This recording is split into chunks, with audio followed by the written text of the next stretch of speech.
Hi Winederlusters, this is my final episode for this series. In each series, I'll be speaking with a well-known personality about their favourite wine destinations. And I'm really excited about my first one.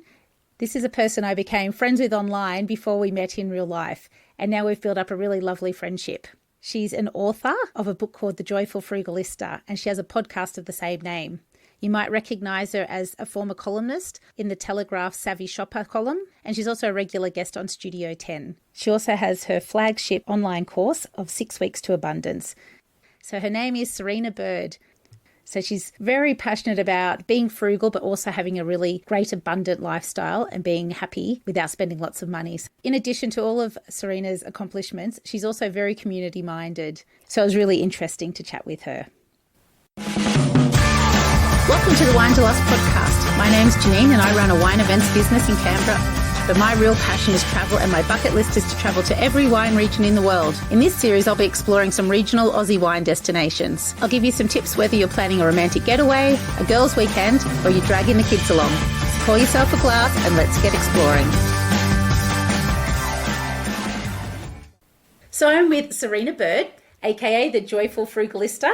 So Serina, tell me, out of this fabulous country of ours, where's one of your favourite wine regions that you like to visit, that you would like to talk to us about today? That's a really hard call. And I say that because my lovely husband and I have an ambition of caravanning around Australia and visiting all the wine regions. Now, I know that sounds really strange as a frugalista, right? But, you know, I know that so many, especially the smaller wineries, what they do is a labour of love. And, you know, I really love supporting that. And I also love tasting it in moderation. And so that's an ambition of ours that he's working towards a goal of about 2.5 years' time. We're still trying to work out how we would take the kids, for how long we might do it. We might end up doing, you know, some mini journeys rather than a big journey. Just might be a bit easier with the kids and their schooling. But it's definitely an ambition that we're working towards to do that. That sounds awesome. But the thing is that with a lot of the wine regions, I think it has this perception of being very expensive and very exclusive, but there's bargains to be had anywhere. So there's a lot of campsites and holiday parks and things at a lot of the wine regions that you don't have to spend a lot of money on. So yeah, look, I agree with you. And a couple of years ago, we were planning to drive up to the Gold Coast to see family at Christmas. We didn't in the end because my husband had a heart attack about a week before we were due to go. So that was reason to cancel. That was the reason. But, you know, we were looking at one point about camping in Dubbo and going to the zoo, and there's right next to or near to the zoo there's a winery that you can camp at, and you know the reviews are really great, and so you get that experience, don't you, that you can do something for the kids during the day, visiting a zoo, which we sadly didn't get to do. It's still on our to-do list. And then, you know, adults can do something for themselves at night. I'm all about that. Yep, keeping everybody happy, something for mum and dad and something for the kids as well. Yeah, exactly. And so we were talking before about all the wine regions we'd visited, and I don't think I've totally nailed everything, but I know you've probably got more than me, but I was sort of like, oh no, I don't really visit wine regions. And then I stopped and I thought, and I went, yeah, well, I have been to, you know, McLaren Vale and the Barossa and Hunter and Canberra region and Orange region and Stanthorpe and King Valley. That's quite a list. I'm trying to think what else there are. I'm sure there's some more in Victoria. There's certainly a lot in Mornington Peninsula that I really want to visit. I've got family there.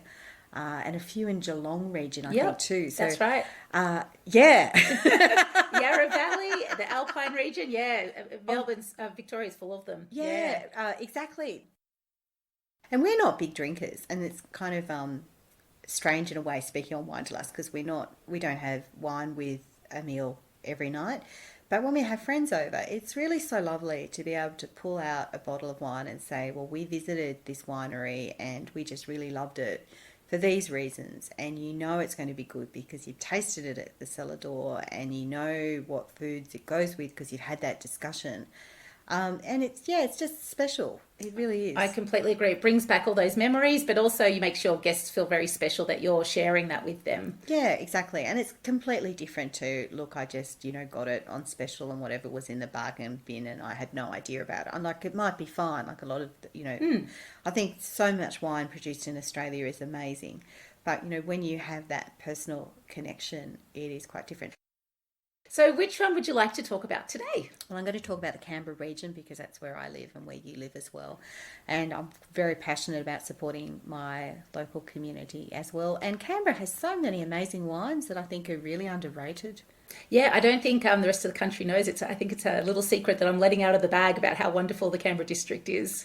I think compared to when I moved to Canberra in 2000 and now, there's now more awareness about Canberra being a foodie and a wine destination. That's really changed. And I think Clonakilla winning so many awards has really helped a little bit. But still, it is a secret how good it is and how accessible it is. Like when you think if you live in Sydney and you want to go to the Hunter, it's quite a trek. If you live in Adelaide and you want to go to the Barossa, like it's doable, but it's still... Yeah, it's a good hour. I mean, I know McLaren Vale's about 45 minutes or so and Barossa would be a bit further. Yeah, and the Clare's further again, so it's just a little bit further. But with Canberra, 30 minutes, 20 minutes, depending on where you live and you're in wine country. Yeah, there's 2 wineries right on our doorstep. Like I rode my bike over to one the other day. That close. Well, I didn't know the one was that close. You're going to have to tell me the bike track to get there. Listen to episode 2, Serina. Listen to episode 2. I'll be listening on... So with the Canberra district, what are some of your favourite cellar doors that you like to visit?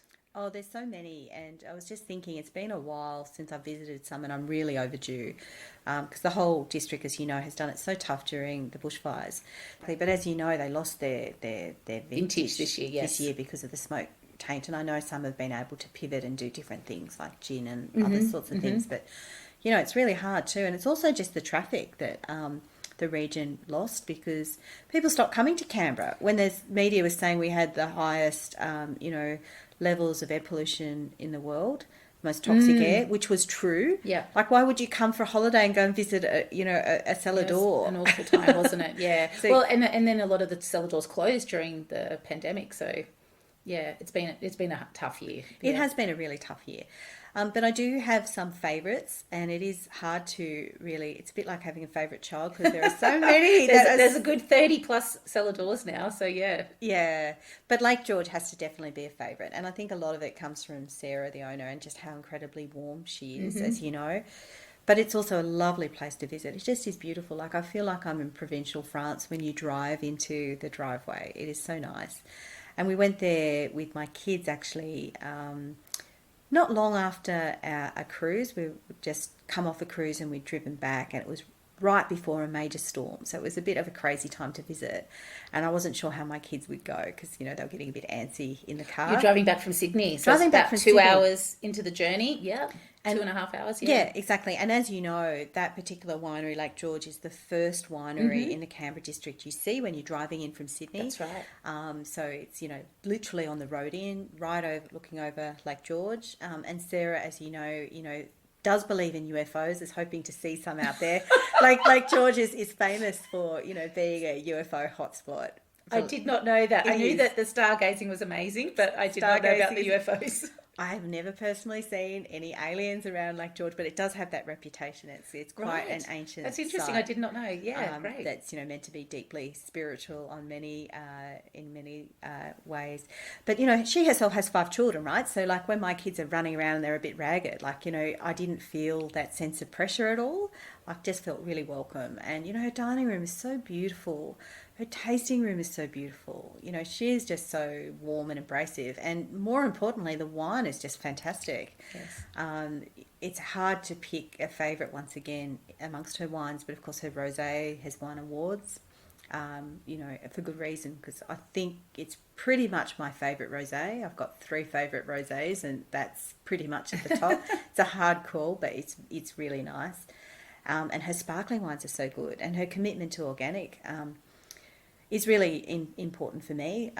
I get migraines often triggered by sulphur, and I do often use drops to put them in wine to help mitigate that, but it's not always fantastic. And earlier this year, she was doing a call out. She had a big sort of tasting box she was offering. And I remember I said to my husband, I'm done with crap wine. So we had been gifted, a cheap bottle of wine that I'd had earlier that week. Like I said before, we're not big drinkers, but, we had, a glass on the weekend. On the weekend. and it hadn't been a very high quality wine, and it had triggered a migraine headache. So I was out for 2 days after drinking that. Oh, no. And then I saw Sarah's, call out with her specific tasting pack, and I went, you know what? Life is too short to be drinking crap wine. Very true. And I know her stuff is good. I know I don't get migraine headaches from hers. I know she's got the highest commitment. So we bought that tasting pack, and they're still discovering some of the wines. Her fortified was a real discovery. But the Pinot Noir, oh my goodness, the Pinot Noir. And about 2 weeks after we bought that, I had a friend over. She's a single parent, and it was Mother's Day. And, I think I'm sensing in COVID how hard it is for single people not in relationships. They're just gravitating towards connectedness. And it was just at that time when everything was opening up a little bit. And she ended up coming over quite unexpectedly. And I put on a fairly unexpected kind of... not even a meal, really, just like platters of things, like the good old Jats biscuits. It felt like something out of the 70s or the 80s, and brought out this Pinot Noir. And it was so beautiful. Like, we were just so happy drinking it. It just was so smooth. We were just chatting, and we were just laughing after this, really stressful, bushfires and COVID experience we've all been through. And I was like, this is the life. Yeah, this is great. it. It's good wine from, a lovely winemaker who, she's not the winemaker, I don't think, but, she owns the winery. But, lovely family, lovely experience, my local community with friends. Like this is it. Yeah, it's good. It's just so beautiful. Oh, that's fantastic. Is there any other cellar doors that you like to visit, or that's definitely your highlight? Well, that's definitely a highlight because it's just so beautiful. I also like... And the kid-friendliness. And there's yeah, kid-friendliness as well. But we also like heading out towards Murray Bateman. And that's super close. Yeah, 30 minutes, yeah. And it depends where you live. Like, for people living in the northern suburbs of Canberra, it's especially close. And people driving in from Melbourne, it's on the road, that's right. Exactly. And the roads are being improved out there too, so it's getting closer and closer all the time. And there's so many little hidden gems out there. But, Four Winds deserves a special mention, I think, because they're sort of quirky and they're sort of fun and they're sort of funky, and the wines aren't expensive. But they're also very good. Yes. And they have their wood-fired pizzas, which of course my kids like, so that's always good. It's not fancy-pantsy, highbrow fine dining stuff that kids are going to find difficult. So, a few wood-fired pizzas. Mum and Dad can go and taste some wines and, buy a bottle. And then a lot of the wines they sell go fantastically with the pizza, like their Tempranillo. So, go and try it, buy a bottle of Tempranillo, sit in the back near the vines with your kids, have a wood-fired pizza. It's great. Because there's a bit of space there that kids can run around and things too. So Exactly. And not so stuffy, it's just kind of a fun place to be. And you see pre-COVID, and I'm sure it's coming back now, so many people congregating there. And I really noticed that, young people particularly on, day trips out, because it's relaxed and it's easy. You don't sort of feel that it's pretentious or it's difficult. I completely agree. Yeah. So speaking about entertaining the kids, do you have something a bit off the beaten path that you would recommend to families with kids coming to Canberra? Because we know about the huge ones like your Questacons and everything like that, but something a little bit off the... Actually, I did want to talk about the Questacon one because there is actually a secret trick there, which a lot of people may not realise, that Questacon has reciprocal agreements with a number of other science museums throughout Australia. So come to Canberra and you buy a day pass to Questacon, it could be quite expensive. And also then there's a lot of pressure too, because you're like, oh, we've bought the day pass, so we've got to be here all day. In reality, kids are going to get bored after about, and maybe watch a show and then see a few exhibits. So you've got about 2 hours tops. But because they've got these reciprocal arrangements, you can buy an annual pass in your state or territory where you live. So if you're likely to take your kids there at least once or twice a year, buy the annual pass in that state and territory where you live. It's cheaper to do that. Then come and visit in Questacon, and because Questacon's amazing. You can't not go to Questacon with kids if you're in Canberra. It's like a rite of passage. But it just takes all that stress away from it. I think that's an excellent Frugalista tip there. Serina, did you have any others that you wanted to share with us? Well, just the amazing parks that we have in Canberra. So we have so much outdoor space. It is really a very child-friendly kid-friendly place to live. Now, I remember when I first moved here, it was often said somewhat disparagingly, like, oh, Canberra, it's so boring. But if you have kids, if you have family, well, that's nice. But it actually is. It is actually fantastic. It's just so easy to navigate. And there are so many free parks and places to go to. So around the lake, and you would know this, there's the Boundless one, Yeah, that's a great one. And that's particularly good too because it's for children of any kind of ability. It's been specifically designed to be disability friendly. So you know, it's accessible to anyone basically, and all different age groups too. And yeah, it's great. Yeah. So that's a particularly good one. And you might not know about it because it's sort of a hidden, so it's a bit of a secret. Yeah, it's up behind the Carillion on the lake. Yeah. There's a police memorial, so there's the Carillion, and then further up on the hill there's the police memorial, and then it's just behind that. So, you know, you have to look for it, but it's really, really, really good. And that one's called Boundless. Boundless. So that's a particularly good one.